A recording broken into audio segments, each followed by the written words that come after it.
Imagine a motorcycle flying down a track, but with a twist, a sidecar attached. This isn't your usual bike race.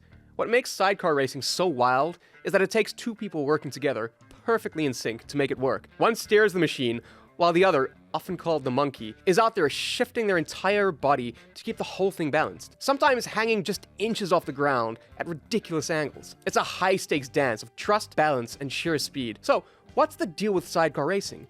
And why are people so hooked on this thrilling motorsport? Let's dive in. Sidecar racing has been around for over a century. In the early 1900s, motorcycles were paired with sidecars not for speed, but for practicality. Riders needed to carry extra passengers or cargo, and the sidecar was the answer. But it didn't take long before people started racing these setups. The first organized races popped up in the 1920s, and what started out as fun competition quickly evolved into a full-fledged motorsport. By the 1950s, sidecar racing had professionalized, complete with regulations, classes, and championships. During those early years, races were often held on rough, unpaved dirt tracks while on public roads, which meant handling was tricky. The bikes had limited suspension, basic engines, and weren't exactly built for speed. But the sport grew, and so did the machines. Fast forward to today, and sidecar racing is a well-established sport with thousands of die-hard fans. It might still be a niche sport, but the level of competition is fierce. Modern sidecar outfits can hit speeds of over 160 miles per hour, and the races are held on some of the most famous circuits in the world, including the Isle of Man and tracks across Europe. At first glance, a sidecar racing machine might look like an oddball, a mix between a motorcycle and a go-kart, but these aren't just thrown together rigs. There's some serious engineering behind them, especially when you get into Formula 2 sidecars,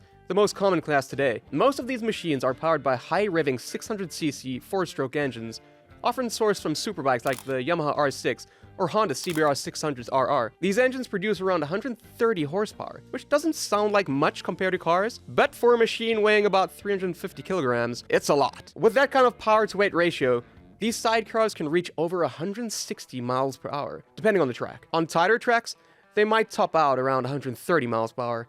But the speed is only part of the story. The real challenge comes in handling. Unlike cars, which are symmetrical, a sidecar's third wheel creates an uneven weight distribution. When you take a right-hand turn, that side wheel digs into the track, allowing the outfit to corner faster. On the left-hand turns, however, the sidecar wants to lift off the ground. This is where the passenger comes in, using their body weight to balance the machine. If they don't shift their weight just right, the whole rig could tip over in a heartbeat. Sidecars are fitted with flat racing slicks, similar to those used in Formula 1 cars. These slicks offer a much larger contact patch with the asphalt, which is crucial for gripping the track through tight corners. Braking is another area where sidecars stand out. With massive car-sized discs and calipers on all three wheels, sidecars can brake lighter and harder than most motorcycles. This allows them to maintain higher speeds in corners and make up time in braking zones, giving them an advantage over solo bikes in many situations. Aerodynamics is also a key factor. The bodywork on a sidecar is designed not only to minimize drag, but also to keep the machine stable at high speeds. With the passenger constantly moving around, airflow becomes a major concern. Engineers have developed bodywork that can handle these shifting dynamics, while still keeping the outfit glued to the track at speeds exceeding 150 miles per hour. Without the right aerodynamics, the sidecar would become unstable, particularly on long straights or high-speed corners. The passenger in a sidecar race, often referred to as the monkey, plays a critical role in the performance of the machine. They're not just hanging on for the ride, they're managing the balance of the entire vehicle with their body weight. It's a role that requires strength, endurance, and perfect timing. In right-hand corners, the passenger climbs over the driver, pushing their weight towards the inside of the turn. On left-handers, they hang their entire body off the side of the bike, often coming within inches of the track surface. It's common for passengers to drag their helmets or backs along the asphalt, all to keep the sidecar from tipping over. On the straights, the passenger tucks behind the driver to reduce drag. Then, as they approach the braking zone, the passenger pops up to create an additional drag and help slow the bike down more efficiently. It's all about timing. If the passenger misjudges a move or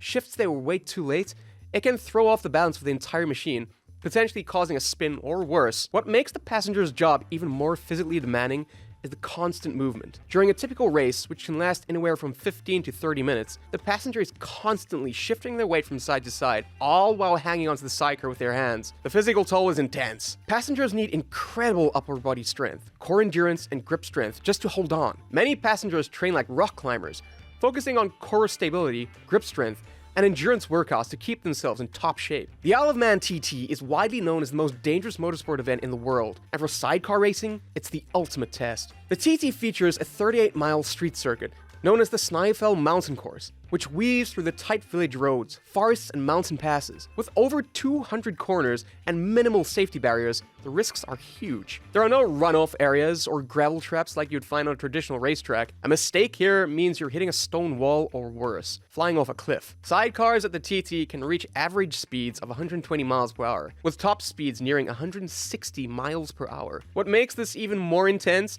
is that the passengers are hanging on just inches from the ground, often within arm's reach of the stone walls that line the course. The race is run as a time trial, so riders are released at 10-second intervals and race against the clock rather than each other. This adds another layer of pressure, as drivers are not only navigating the course, but also trying to make up time on the rider ahead. The physical and mental endurance required to race at the TT is unmatched. A single lap is 38 miles, and sidecar races typically involve 3 laps. That's nearly 2 hours of high-speed racing through some of the most challenging roads in the world. For drivers and passengers, it's a grueling test of concentration, strength, and nerve. Despite the dangers, the Isle of Man TT remains the crown jewel of sidecar racing. Winning here is the pinnacle of success, and for many racers, it's the dream they've been chasing their entire careers. However, the TT also comes with a heavy cost.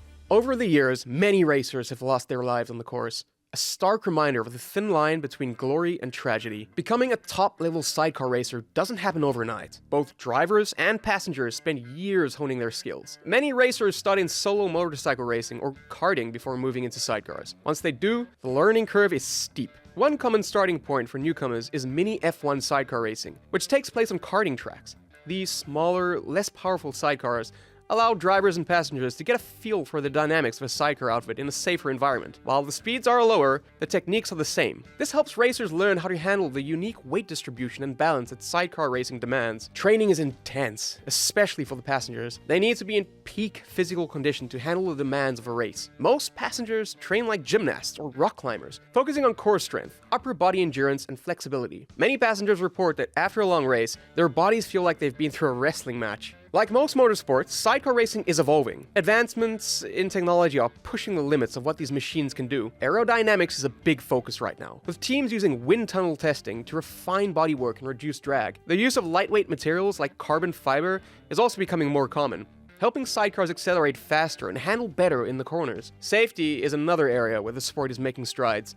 Helmets, protective gear, and track safety measures are all improving, making the sport less dangerous than it once was. However, sidecar racing will always carry an inherent level of risk, especially on street circuits like the Isle of Man. The sport is also seeing a resurgence in popularity, particularly in Europe and parts of Asia. New races are being added to the calendar, and more teams are joining the competition each year. With this growth comes more media attention, and sidecar racing is slowly gaining a larger following. For fans, the combination of teamwork, speed, and sheer adrenaline makes it one of the most exciting forms of motorsport out there. As technology continues to advance, we can expect to see even faster and more efficient machines on the track. But at its core, sidecar racing will always be about 2 people working in perfect harmony, pushing their limits together as they take on the most demanding and thrilling forms of motorsport.